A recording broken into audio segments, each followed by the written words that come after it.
Okay, so I want to welcome everybody to our webinar on collaboration. I'm Judy Carabo, and I'm the Chief Collaborations Officer for Mission+Strategy and the facilitator for today's webinar. So today we're going to get a deeper understanding about the merger between the consulting firm Mission+Strategy and the nonprofit organization Keystone Alliance. And so I'd like to start by introducing Jean Butzen, who's the founder of Mission+Strategy Consulting. It's the largest provider of nonprofit restructuring services in the Midwest.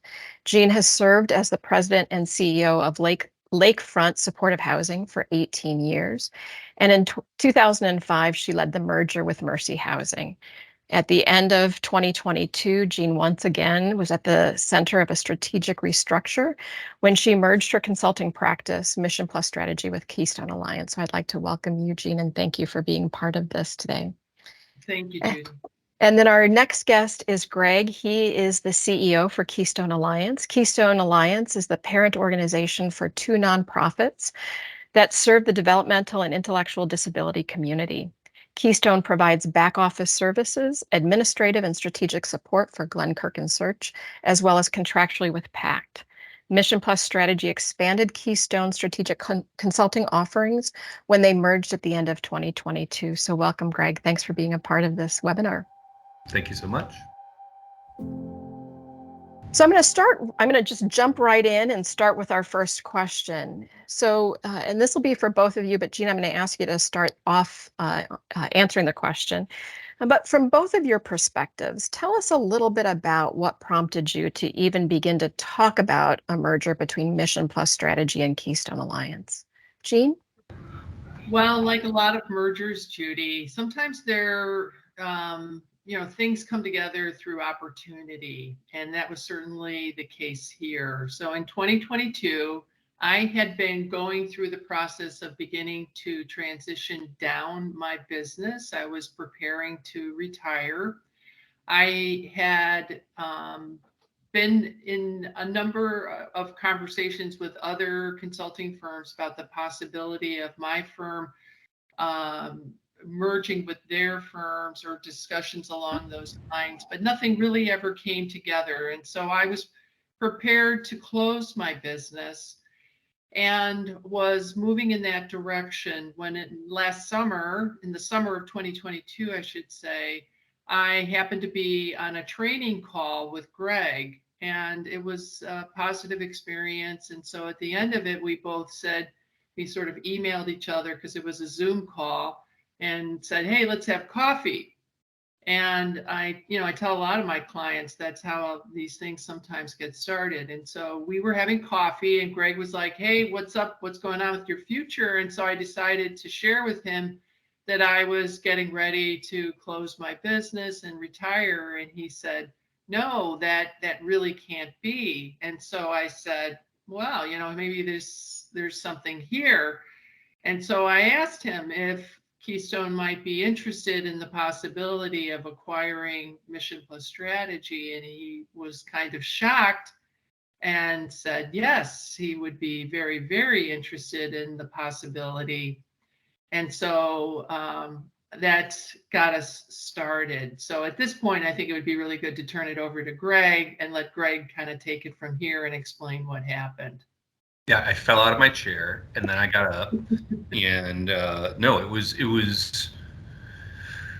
the scenario where the opportunity for complementary services was the North Star for the Keystone side of the relationship, where we provide back office services from a shared platform, but there's always these needs to have kind of the consultative support for our organizations. And so, I mean, aside from Mission+Strategy's legacy of impact in the sector, it's just really, we're both here to sustain and strengthen nonprofit missions. So from that perspective, it was a very, very naturally complementary and aligned scenario. Yeah, so it's a really important point I think that you're both making, right? Is that the conversation started off organically, but you were both open to having these conversations, right? And that you looked for ways in which your work could align and actually be able to expand. So I'm going to kind of continue along that same frame and ask you, can you talk a little bit about like some of the steps that you took between the first conversation And then when you ultimately close, just to give our guests this kind of idea, this 50,000-foot view of what this process kind of looked like. What did it look like for both of you? Well, from my perspective, I was really interested in seeing the work of Mission+Strategy continue. I really felt like it was important work, the work around mergers, collaborations, asset transfers, things like that. I thought that that intense level of consulting work was needed in the sector. And I wanted to see somebody who would continue it, improve it, kind of take it to the next level. And so I began by talking with Greg about where was his organization going, where would these kind of services fit. So I was kind of doing my due diligence about, in these early conversations about what were his intentions around keeping these services alive, and not just alive, but improving them, strengthening them, things along those lines. And so a lot of those early conversations were about vision, the goals, like what would we try and accomplish together. And Greg, what would you say? Well, just building on that last point, it's almost like we had in our conversations a mini strategic planning process around goals, and we were both coming at it to see if there was mutual space in the middle, and there most certainly was. But I think the shared goal was evident very early. And Judy, to answer your question around the process itself, for Keystone as an existing nonprofit with a governing board, we had many more steps versus Jean as a sole proprietor. So I would say it was probably about 45 days for decision making, but that was spread out over 2 quarterly Keystone board meetings. So we had coffee in June, and then we had the Keystone board officially approve the deal in early December.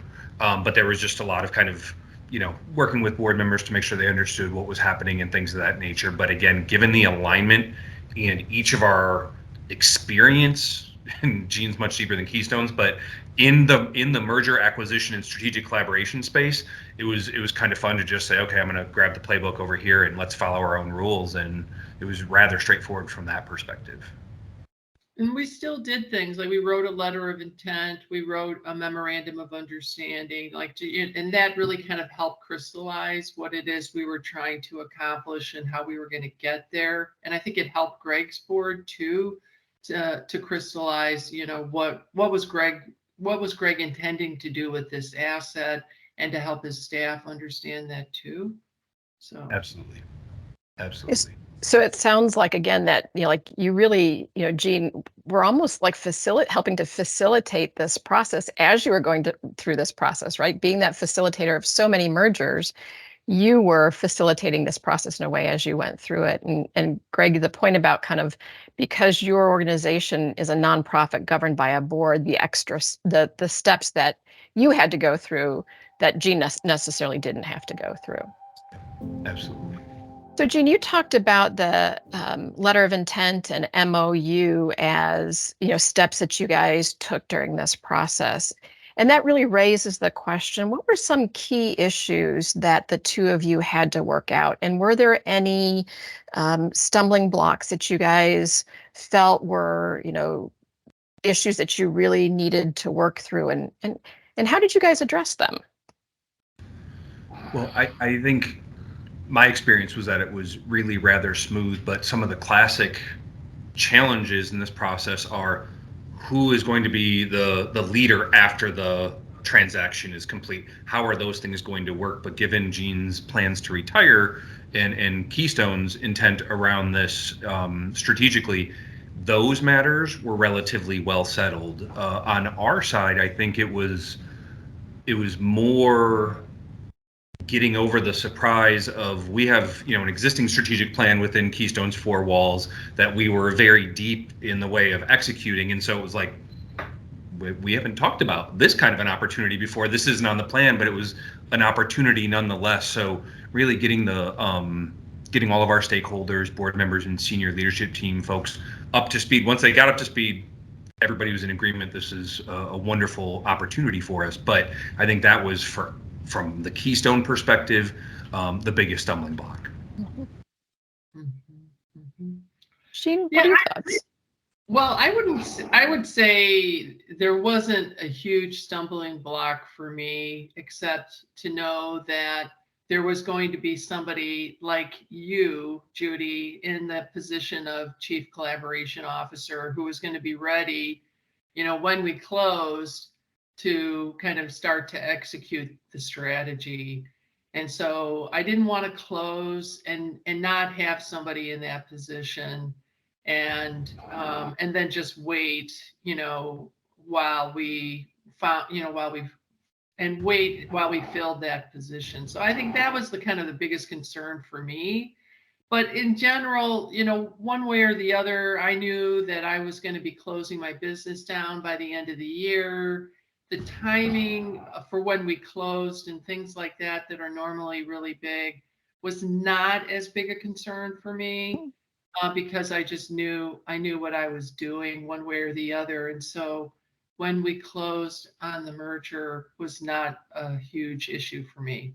And I would add that kind of another typical stumbling block that I think wasn't even a stumbling block for us is just communications, processing assumptions, and getting to that shared understanding on things, because there were, around capacity and a variety of other issues, Gene and I would have a conversation, agree, and then walk away with different assumptions, and then come back, check in on those, and see that we weren't exactly on the same paragraph, on the same page. And so luckily we both come to the table as experienced collaborators, so it was not a significant issue to work those out and make sure we walked out of the room with an acutely shared understanding. But I think that's, in my other experiences with these kinds of transactions, that is often where you see friction and sometimes active disagreement that can cause bigger problems. So there was a lot of time that you guys dedicated to making sure you were aligned in your understanding around some of these issues. Am I understanding that right? Yeah, I mean, communication in general is just, you're always communicating and you're recommunicating and you're, Yeah. rephrasing, and circumstances change, and it's this, for me, this is 100% of what I do, and for Greg it's not. He's got 20 things he's juggling, so Right. it's Right. just the nature of the beast, as they say. And I think you began to answer this next question, but I also want to just make space for it to really be, talked through and developed, because, there's always things that go well in a merger and you're like, yeah, we did that part right. But there's also things that maybe not have gone as planned. And Greg, you had talked about like this needing to come back and realign. You guys thought you were on the same page, but needed to come back and realign. Can you both talk a little bit more about the things that you thought this went really smoothly? But here's also on the other side the reality, things that might not have gone as planned or might not have been as hoped for. So our audience members can have like this really full picture of what this process is like. It doesn't always go perfectly. Can I go on that one, Gene? Yeah. So I think, there's kind of a variety of standard reasons why one would look to this kind of a relationship. And for Keystone, we were very much aware of the Mission+Strategy legacy, reputation, and most importantly, the impact. In terms of what Keystone was looking to accomplish, we were not broadly, or our market awareness was not nearly at the level that we needed to be to accomplish our goals for growing and things of that nature. Mission+Strategy is very well known in the marketplace. Sub to that, our external communications functions are underdeveloped, and that might be an understatement.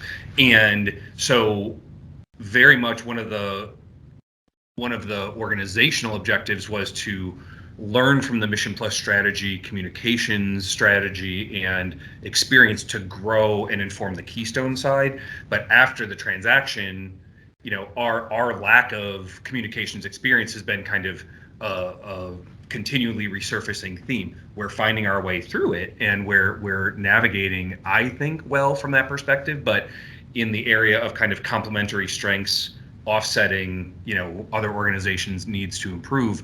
That's the one that I would say probably has caused the most friction for me in this. But again, we're working through it in a positive and productive manner. Yeah. I think, from my perspective, it's been really interesting going through a merger again. I've seen my clients go through it so many times, but I think what you forget when you're the entity that's being absorbed by another organization, just, as important as you are to the other organization's got 100 priorities. And they have to manage all of those priorities. And so you have to, you have to be patient. You have to be, you have to understand this is day one of 2.0. It's not, you think you're going to hit the ground running, but you're not. You're going to, you have to see it as the new era. And in that sense, it's like everything slows down again, which can be extremely frustrating. But at the same time, it's really necessary. It just is necessary. And I don't have a really good analogy for that, but it's, everybody's got to get to know. It's like you go from one to to a full complement, a full team, and everybody's got to figure out how to do all these things together. But then once they do, the impact is going to be significant. So I don't know if that makes sense, but Yeah. I think that is something, and like over the last couple of months, I've had to like tell myself a couple of times. Yeah, those are some really great reflections from both of you about this process. Great. Just one more to add on to it, which was, I think, is a structural element of mergers and acquisitions that's generally true, is on the Keystone side, we were very focused on making sure the final transaction was planned and correct and then executed accordingly.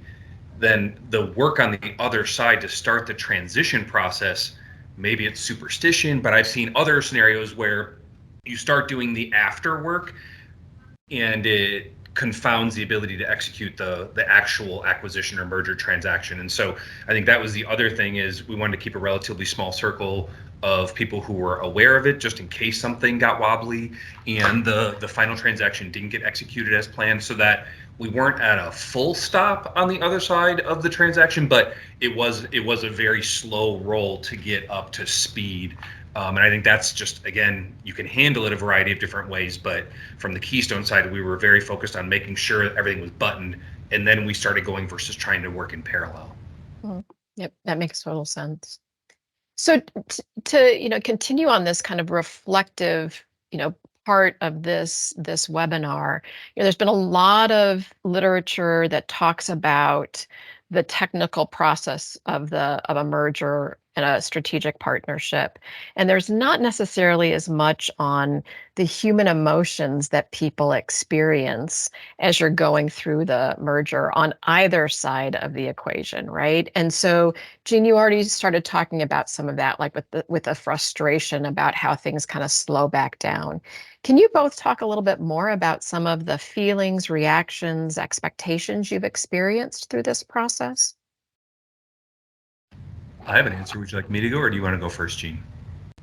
I'll go first this time. I mean, I wouldn't say that this situation has only been positive for me. It hasn't really been kind of like a traditionally emotional, merger like you would experience in a lot of organizations. Like I have experienced my first merger, hugely emotional for me, letting go.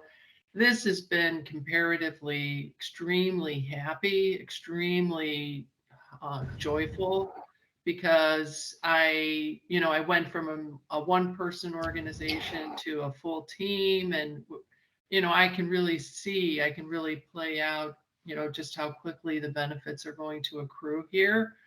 And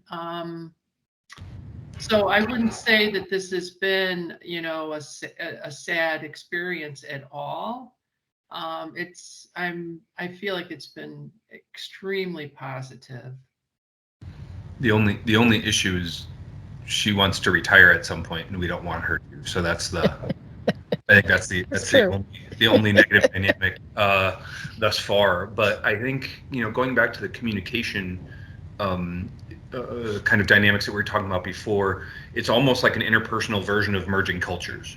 And there's you can plan for it, you can be open-minded about it, and it's just there is that learning when you really start to integrate of, okay, this is how you have to just get used to the rhythms of it. And again, I'll echo what Jean said, that it's been uniformly positive from the Keystone perspective. But Jean is, her literal day job is being a collaborator. Keystone has a collaborative model. So I think, the odds of us finding ways to work together should be pretty high, and the experience has definitely reflected that as well.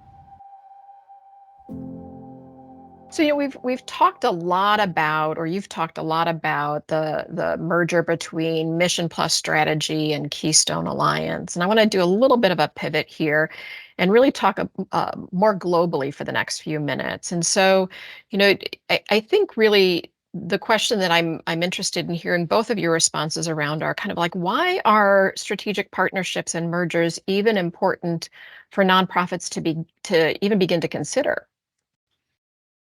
Well, what I would say is that it's important to remember that mergers and partnerships are a strategy. So they're a means to an end. So all strategies are important for nonprofit organizations to consider, only from the perspective of, will they help a nonprofit organization achieve their strategic goals better than any other strategy? And in some cases, that is going to be true.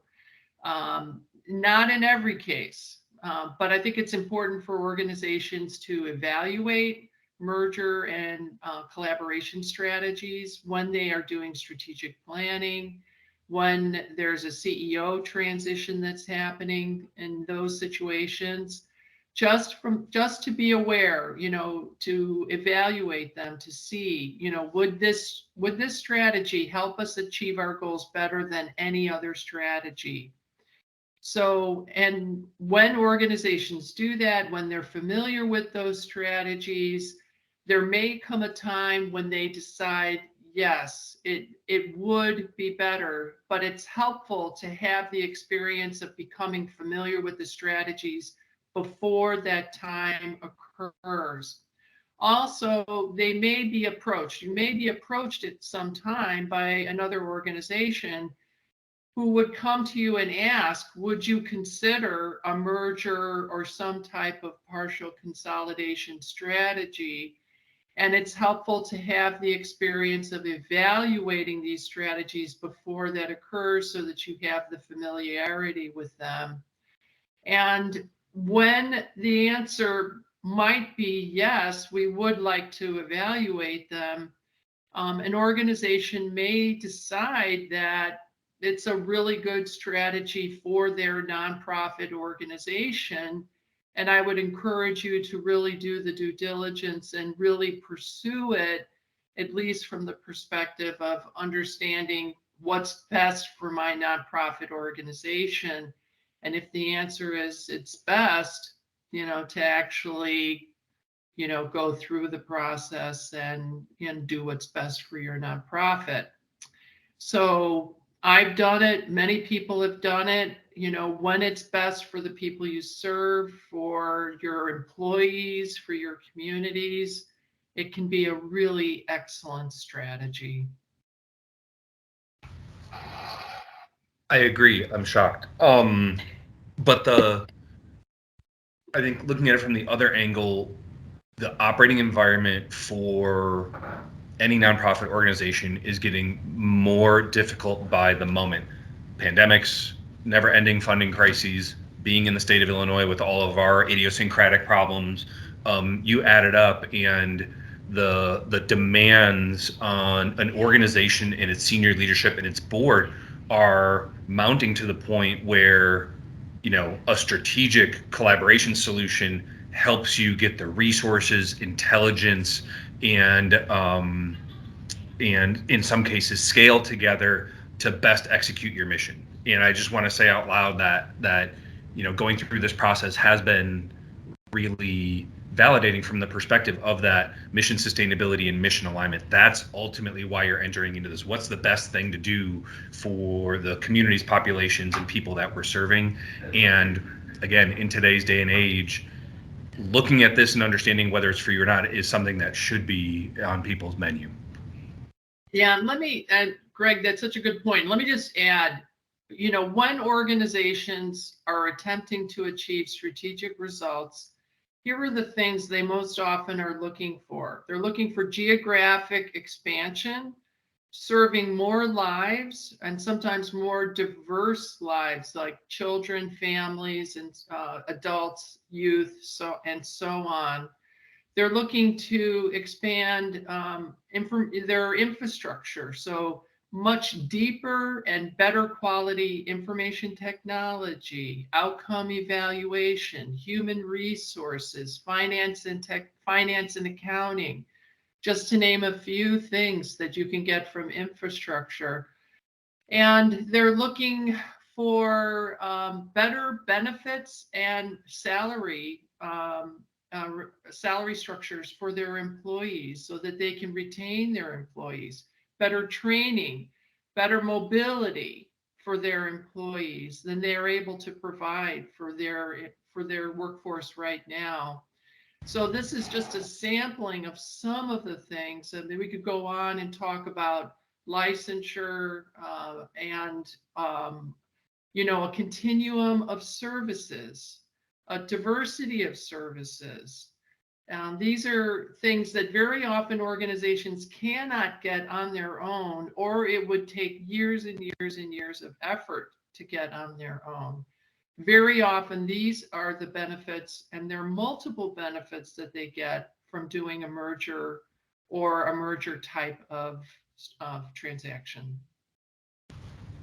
So our last question for this webinar is around the kind of like last pieces of advice you might have for organizations. You both have some wonderful experience firsthand with partnerships and mergers. Jean, over 70 strategic partnerships you've facilitated and helped negotiate.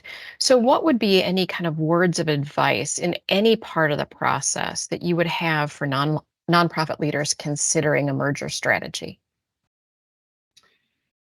Well, my advice is that you should be very patient. Don't feel like you have to rush to a decision, but also don't be quick to stop a conversation when you hit the first bump in the road. My clients who have been most successful are the people who really, really, really are patient with the boards, with the individuals who are involved. Sometimes they go for a year or more in a process in order to get the results that they're looking for. And the other advice I would get is, don't neglect the staff, particularly the management staff. Think about your culture, think about what the expectations are about involving them in the process and the decisions around these kinds of transactions. The board is extremely important, and if you don't have the board on board, then you really cannot do a transaction like this, and particularly the board chair is extremely important. The board chair and the CEO almost have to be locked at the hip in order for this to really work, but you need the support of a majority, if not all of the board, in order to take these strategies forward. And so you need the early support of the board in order for you to take this step by step as you go through the process. Don't neglect your key funders. Your key funders see themselves as partners in the process. And so you need to be communicating with them about what your intentions are. That doesn't make them decision makers, but they do want to be kept informed. And I'm talking about your biggest funders. Particularly government funders have to be handled extremely carefully. And finally, this is something that can't be entered into lightly. And so you need to really research the strategy and do your due diligence carefully when it comes time. And Greg, what would you add to that list? Oh, very little. That covers the ground very well. I would just go back to your previous response, Jean, about the different reasons to think about this strategic approach. And it needs to be mission first. You need to be looking to capacity build or fill in gaps or things along those lines. Very often you hear about one side winning, which implies the other side is losing, which sets it in a competitive frame. And I think that is just off base. There's so much more need for impact than the current nonprofit community could ever supply, that getting together is the way to do it, and being collaborative instead of competitive is really the way to go. But obviously we're a little biased. Yeah, no, that's good. That's good. Well, I want to thank you both so much for taking your time to do this webinar, and just the wisdom of your firsthand experience, but also kind of the experience that you've garnered over the years and really helped guiding people as they consider mergers and partnerships as a strategic option. Thank you both so much for your time.